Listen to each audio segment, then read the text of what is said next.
My name is Abigail, and I'm 35 years old now, but the memories of my family's dark past still haunt me. Growing up, I thought I knew my father, Richard Blackwood, as a powerful and influential man who visited us sporadically. But the truth was far more sinister.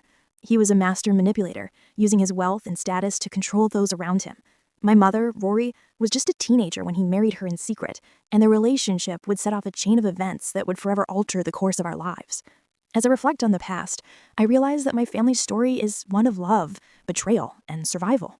It's a story of how one man's actions can destroy the lives of those he claims to love, and how the women in his life were left to pick up the pieces and rebuild.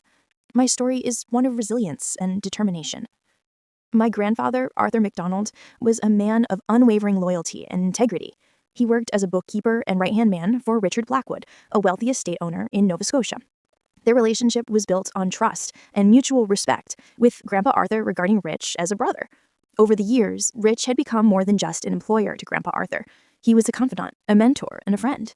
Rich had helped our family through difficult times, even paying for my grandparents' wedding, creating a sense of debt that shaped Grandpa Arthur's decisions. This sense of obligation would later prove to be a double-edged sword, influencing Grandpa Arthur's choices in ways he never could have imagined. When Rich came to our door for a hunting trip, Grandpa Arthur was flustered, eager to make a good impression. He was proud to host Rich, despite the modest nature of our home. He busied himself preparing the house, making sure everything was perfect for his esteemed guest. Little did he know, this visit would change everything. As Rich entered our home, his gaze swept the room, eventually landing on my mother, Rory. She was 16, with a beauty that was both captivating and ethereal. Rich's gaze upon her was intense, and Grandpa Arthur, caught between allegiance and protecting his daughter, would soon face an impossible choice. Grandpa Arthur's devotion to Rich was rooted in a deep sense of gratitude and respect. He had always looked up to Rich as a role model, admiring his business acumen and leadership skills. However, as he watched Rich's fascination with his daughter grow, he began to feel a sense of unease. He knew that Rich was a married man, with children of his own, and that his interest in Rory was inappropriate. Despite this, Grandpa Arthur struggled to reconcile his loyalty to Rich with his duty to protect his daughter. This internal conflict would ultimately lead to a decision that would have far-reaching consequences for our family. Richard Blackwood was a man of immense power and influence, with a reputation that preceded him. He was a wealthy estate owner in Nova Scotia, respected and feared in equal measure. His presence commanded attention, and his words carried weight. When he laid eyes on my mother, Rory, he was captivated by her ethereal beauty. She was 16, with a radiance that seemed almost otherworldly. Rich's fascination with her was palpable, and it was clear that he was drawn to her in a way that was both intense and unsettling. Despite being a married man in his 40s with children almost her age, Rich pursued Rory with single-minded intent. He seemed to disregard the significant age gap, as well as the power imbalance between them. His question to Grandpa Arthur, "Is she seeing anyone?" was a veiled statement of desire, leaving Grandpa Arthur torn between his loyalty to Rich and his duty to protect his daughter. The question hung in the air, heavy with implication, and Grandpa Arthur's response would determine the course of our family's history. Rich's actions would set off a chain of events that would forever alter the trajectory of our lives. His pursuit of Rory would lead to a secret marriage, a life of isolation, and a legacy of shame. As a powerful man, Rich was accustomed to getting what he wanted, and he seemed willing to do whatever it took to make Rory his. But at what cost? The consequences of his actions would be far-reaching, affecting not just Rory, but also her family and the generations that followed. The burden of Rich's desires would crush us, leaving scars that would never fully heal. The marriage between Richard Blackwood and my mother, Rory, was a secretive affair, devoid of celebration or joy. It was a quiet, almost clandestine ceremony, with only a few of Rich's closest associates in attendance. Grandpa Arthur, blinded by his loyalty to Rich, saw the union as an honor, a testament to his friendship with the wealthy estate owner. He believed that Rich would take care of Rory, provide for her, and give her the life she deserved. However, my grandmother saw the marriage for what it truly was, a recipe for disaster. She foresaw the pain, the heartache, and the isolation that would soon consume her daughter's life.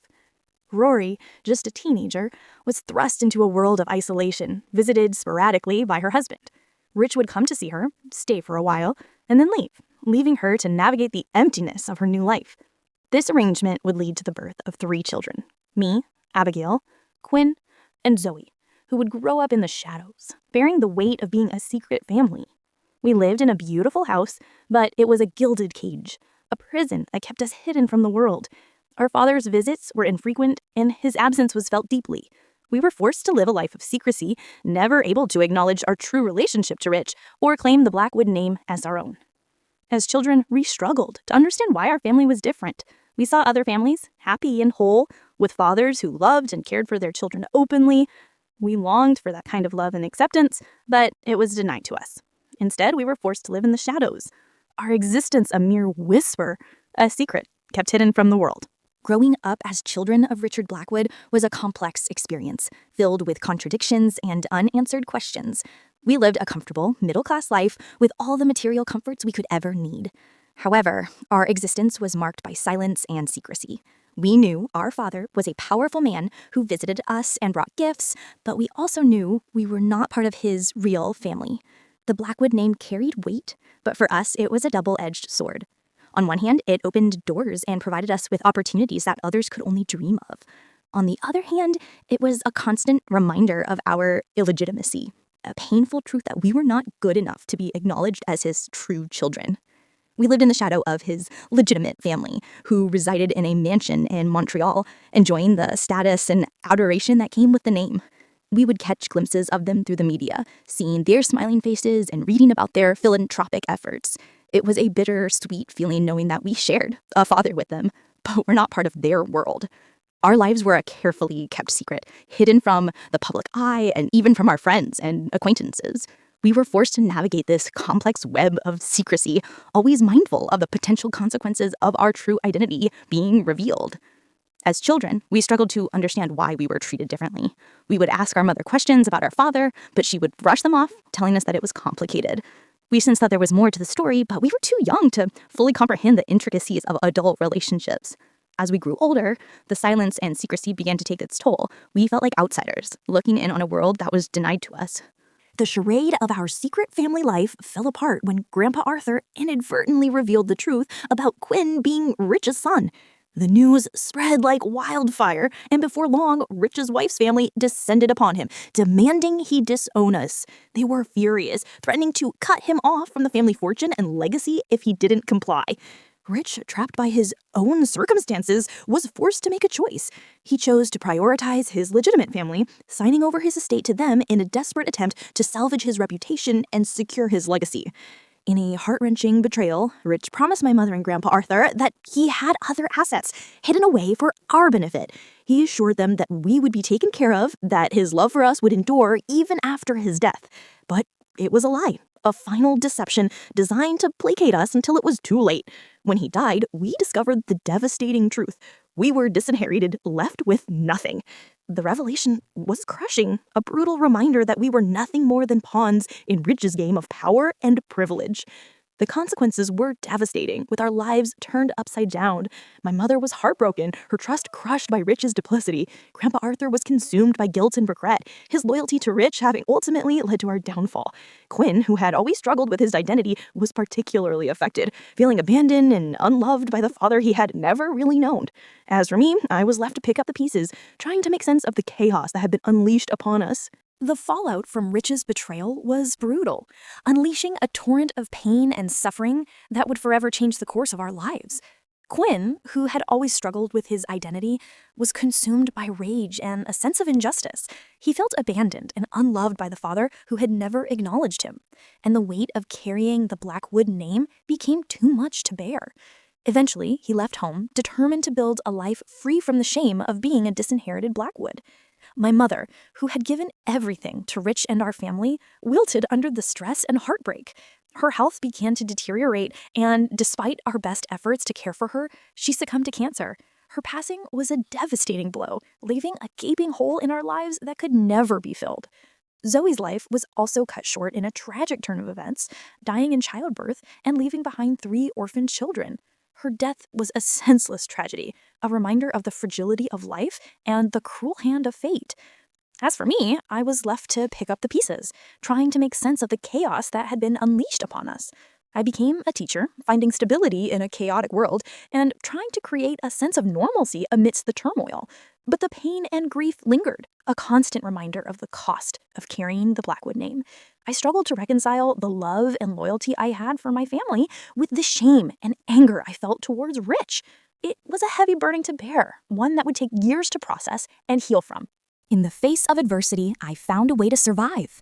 After the loss of my mother, sister, and the disintegration of our family, I was determined to create a better future for our children. I married my sister's widower, Stephen, not for love or money, but for the sake of our children. It was a pragmatic decision, born out of necessity and a desire to break the cycle of men abandoning their responsibilities. I knew that Stephen was a good man who had loved and cared for my sister, and I believed that together we could create a stable and loving home for our children. Through this union, I became the foundation for our family, determined to build a legacy that wasn't tainted by the Blackwood name. I had to become strong, resilient, and determined to ensure our children's future was secure. I put aside my own desires and dreams, focusing on providing a stable and nurturing environment for them to grow and thrive.